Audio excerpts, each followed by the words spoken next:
Madame, monsieur, bonjour et bienvenue. Ce matin, le plateau de l'invité de la matinale prend des allures de tribunal du rire. Deux humoristes s'emparent de la scène pour ressusciter le 30 août 2023. Cette date est désormais inscrite dans la constitution gabonaise comme la fête nationale de la libération. Elle commémore ce coup de maître opéré par les militaires en 2023 dans le but de restaurer les institutions. Alors que Tchibanga était au centre de cette célébration, Libreville accueille dans les tout prochains jours le tribunal du rire qui a pour but de juger le CTRI à travers un procès croquignolesque, une pièce comique qui sera jouée par des humoristes de Vapa Scripta, une idée originale qui permet à ces jeunes talents gabonais de raconter à leur manière le 30 août. Ils sont avec nous sur le plateau, les deux avocats comiques engagés dans ce procès, Maître Aude et Maître Claudel Martial. Merci à vous d'être venus. C'est moi personnellement qui vous remercie pour l'invitation. Comment allez-vous? Ou on ne demande pas ça à des maîtres, non? Vous allez bien? En tout cas, moi, ça va très bien. Très bien. Vous êtes prêts pour le procès? Oui. Alors, pour commencer, dites-nous comment vous est venue l'idée de mettre en scène un procès pour commémorer la libération du 30 août. La parole est donnée à qui veut bien la prendre. Mesdames d'abord. Moi, je préfère que ce soit les perdants qui s'expriment. Donc, en fait, si on comprend bien, le procès a commencé maintenant, c'est ça? ça? Ça a commencé depuis. Allez-y. Vous savez, c'est à l'initiative de la Vapa Scripta International, qui est une structure d'écriture comique qui travaille dans la formation des humoristes. Depuis 2 ans, nous avons lancé un procès, une pièce de théâtre qui s'appelle le procès croquignolesque. C'est un événement où il y a des humoristes qui vont en one-man show et puis après, on s'est dit comment trouver une idée assez originale qui permettra à chacun de faire un rôle derrière et on est tombé sur le procès de croquignolesque et par la suite qui est devenu procès de la transition. C'est notre façon à nous, comme vous l'avez dit en préambule de vos propos, de célébrer le 30 août parce qu'on est libre et quand on rit, quand un peuple rit, c'est un peuple qui est heureux effectivement. Exactement, une pièce très spéciale. Alors, Maître, veuillez éclairer nos lanternes, s'il vous plaît. Oui. Lorsqu'on parle d'un procès, on voit tout de suite une procédure judiciaire au cours de laquelle un litige ou une infraction est soumis à un juge donc, pour qu'il rende une décision. Donc, l'objectif ici est de faire la lumière sur des faits, d'établir également la vérité. Alors, pour ce spectacle, sommes-nous dans ce cas de figure ou c'est tout simplement, on va dire, un bilan de la transition? Bon, vous savez, ce que beaucoup appellent le coup d'État, malheureusement qui n'en est pas un, il faut le dire, D'accord. n'a pas vraiment conquis le cœur de tout le monde, entre guillemets, que ce soit dans la communauté nationale et internationale. Donc, moi, je me suis dit, il faut défendre mon client face à ces avocat de la impétrants. défense. Avocat du CTRI, fier de l'être. Ils m'ont engagé, j'ai été contacté à titre personnel. D'accord. Donc, j'ai des relations. Voilà. Donc, nous nous sommes dit, il faut défendre déjà cette libération. Il faut défendre avec la dernière énergie. Et surtout, revaloriser cette date, valoriser cette date plus que d'habitude et à notre façon. Donc, avant d'aller avec l'avocat, donc du coup de l'accusation, je vais rester sur vous. Alors, dites-nous, de façon générale, pour nous donner déjà un avant-goût de ce qui se fera le 6 septembre, quels sont les intérêts de votre client que vous défendez aujourd'hui? De façon générale. Hein? Ou on attend le 6? Je sais que vous allez perdre. Il ne peut rien dire parce qu'il sait qu'ils vont perdre. Vous voyez. Moi, j'ai tout un réquisitoire, d'accord? Très bien. Tout un réquisitoire qui va condamner ton client. Donc, tu sais que vous allez perdre. Madame, l'issue de cette histoire-là, c'est le 6. On parle d'un client qui s'appelle le CTRI. Et OK. Alors non. Donc, on attend le 6 alors. Le 6 septembre. Et dites-nous, avocat de l'accusation, du coup, de quoi est coupable l'accusé, selon vous? Elle ne peut pas dire, il n'y a pas des arguments. Non, mais tu sais très bien qu'il y a tellement de choses. Ils n'auraient pas dû faire ce qu'ils ont fait. Okay. Ils auraient pu patienter un peu. Okay. On partait vers quoi là? L'émergence 2025, non? L'horizon 2025. Mais on est où là? Très bien, ça nous donne en tout cas un avant-goût du 6 septembre. Le 6, c'est le 6. Voilà. Alors, dites-nous, les deux avocats présents sur ce plateau, quel est l'objectif de la troupe en mettant en scène cette pièce de théâtre ou quel est le message à faire passer derrière, au-delà du rire, bien évidemment? Le message est très simple, c'est notre façon à nous, humoristes, de célébrer le 30 août. D'accord. La libération de notre pays nous a touchés. je pense que ça a touché tout le monde.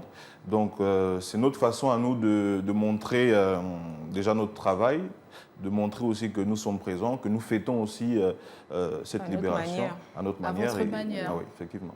Est-ce qu'il y aura d'autres avocats avec vous, donc d'autres humoristes qui vont passer sur scène? Non, les avocats, nous serons les avocats, bien sûr. Nous aurons un juge. Nous aurons, bien sûr, il y aura des témoins. Des témoins. Voilà, et il y aura la cour, donc le public. Exactement. Voilà. Et il faut aussi donc c'est un procès vraiment en Vraiment, c'est un procès, voilà. Il faut peut-être préciser qu'en amont, on aura déjà des prestations en one-man show, parce qu'il faut rappeler que nous sommes une structure d'écriture comique. Ça veut dire qu'il y a plusieurs humoristes qui composent la troupe. Donc en première partie, nous aurons des humoristes qui feront des one-man shows. On peut citer quelques-uns, Jacques Le Bantou, Frédélicius, Brejean, Marien. C'est des humoristes internationaux qui ont fait à plusieurs reprises au Parlement du Rire, Mon Premier Montreux. Voilà, donc Vapa Scripta a fait en sorte de faire un cocktail d'humoristes qui permettra aux gens de voir le chapelet de compétences que les humoristes ont, que ce soit en matière de stand-up, que ce soit en matière de pièces de théâtre. C'est de la comédie, c'est de l'humour et c'est drôle. D'accord, donc en plus de ce procès, nous allons également découvrir, sinon redécouvrir pour ceux qui connaissent déjà, tous ces artistes-là au sein de la troupe.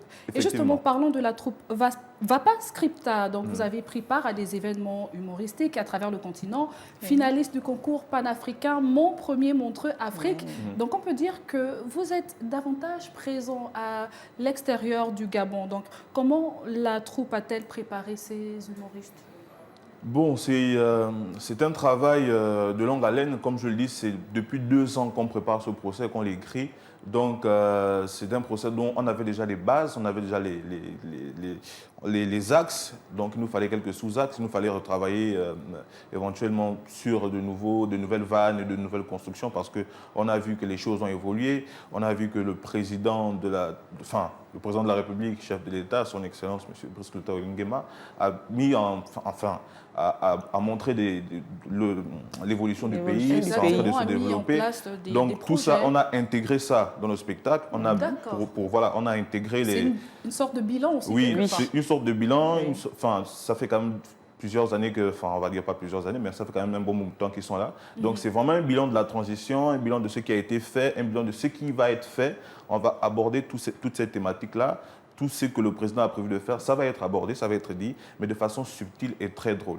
Très bien. Alors avant de terminer, nous avons encore juste quelques minutes. Alors dites-nous, Maître Au-Dessous, vous avez des projets en gestation, vos projets personnels?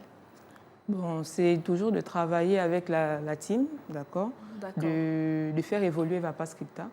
Et vraiment, on demande, vous savez, on fait ce procès-là, on le fait nous-mêmes. Donc, on l'organise nous-mêmes. Maintenant, on aimerait bien avoir des contributeurs. Voilà, ce n'est pas de refus pour nous aider à pousser encore un peu plus loin. Exactement. Voilà. Donc, vous voyez, vraiment, si on est aidé, je pense qu'on fera mieux. On fera même mieux que les autres. Voilà. Alors, Maître Claudel Martial, je vous ai reçu sur ce plateau pour votre one-man show Capharnaüm, qui s'est déroulé le 9 août. Comment s'est passé ce désordre organisé, en référence à la définition du mot? Ça s'est très bien passé. C'est peut-être l'occasion pour moi de remercier tous mes sponsors, si vous me le permettez. J'aimerais remercier Castelbière, de Magic Elkana Productions, Canal+. Canal+ qui nous suit, il faut aussi le souligner. Canal+ qui nous suit, qui nous accompagne depuis le début. C'est l'un des rares sponsors qui a misé sur nous depuis le départ. Nous avons commencé avec le Canal Comedy Club Libreville depuis 2020-2019. C'est un sponsor qui a vu notre évolution. C'est un sponsor qui continue de nous accompagner, qui continue de nous faire confiance. Si beaucoup de sponsors ou beaucoup de mécènes pourraient emboîter le pas de Canal+, ça sera un plus et ça fera forcément en sorte qu'on travaille plus, qu'on travaille mieux. C'est un message que je lance à tous ceux qui ont une entreprise, tous ceux qui ont de l'argent. Mettez de l'argent parce qu'aujourd'hui, on néglige un peu l'humour, on néglige un peu les humoristes, mais les humoristes, au sein de la Vapa Scripta, il y a tout un travail derrière. Oui, il y a tout un travail derrière. Vous avez vu les images, il y a un travail de diction, les exercices de diction. Exactement. Voilà, c'est tout un travail. L'écriture aussi qui est au centre de la politique de Vapa Scripta, parce que c'est l'écriture, c'est une compétence. L'écriture reste. Et on a pour habitude de montrer que l'humour, c'est juste la rigolade. Non, l'écriture est d'une réelle importance. Quand on va à l'étranger, on nous demande d'envoyer les textes. Les textes écrits. Ça vous permet de travailler dans des émissions de télé, ça vous permet de travailler en tant que scénariste, ça vous permet de travailler en tant qu'auteur. Donc c'est très important de mettre l'accent sur l'écriture et c'est le travail que Vapa Scripta est en train de mener. difficilement, mais on essaye de se battre et on espère que les autorités prendront à bras le corps ce sujet et puis on va essayer de participer au rayonnement culturel de notre pays. Il y a tout un travail derrière et comme on dit souvent, tout travail mérite salaire. Effectivement. Alors, nous sommes arrivés quasiment à la fin. À tour de rôle, pourquoi devons-nous assister au procès de la transition? À vous l'antenne pour votre plaidoyer. On commence avec Maître Aude. Bon, il faudra assister au procès parce qu'on a besoin de se détendre. D'accord? Les événements du 30 août nous ont soulagés. On a ri, on était joyeux. Franchement, venez nombreux. Moi, j'appelle surtout les femmes. Parce que lorsqu'une femme est sur scène, elle a besoin que ses consoeurs, ses solidarité mères, féminine. Solidarité féminine, comme les hommes font, nous aussi on doit faire pareil. Exactement. Donc vraiment, venez assister, vous n'allez pas du tout regretter. Maître Claudel Martial. Bon, déjà vous remercier de nous avoir prêté votre antenne et aussi peut-être rappeler que Vapa Scripta se produit tous les derniers vendredis du mois dans un comedy club qui s'appelle Les Soirées Comiques, disponible sur toutes les plateformes, et dire aux personnes que, mesdames, mesdemoiselles et messieurs, honorables jurés, si vous restez chez vous le 6 septembre 2025, c'est une honte, c'est inadmissible, c'est ignominieux. J'ai dit, vous avez entendu, vous possédez la question, jugez. Je vous remercie. Alors, tout est dit. Merci beaucoup. Je rappelle que vous êtes les deux protagonistes du grand procès de la transition qui se tiendra le 6 septembre à Libreville. Donc, nous avions sur ce plateau Maître Claudel Martial et Maître Aude. Merci beaucoup. Avocat du CTRI. Avocat du CTRI et avocat de la défense. Vous allez perdre. Merci à vous également de nous avoir suivis. C'était un plaisir de vous servir. Maître Martial et Maître Aude vont transformer la mémoire du 30 août en éclat de rire. Du tribunal imaginaire jaillit un écho de fierté et de légèreté. Le rire qui soigne, le rire qui fait lien et le rire qui libère. Bonne suite de programme sur Gabon 24.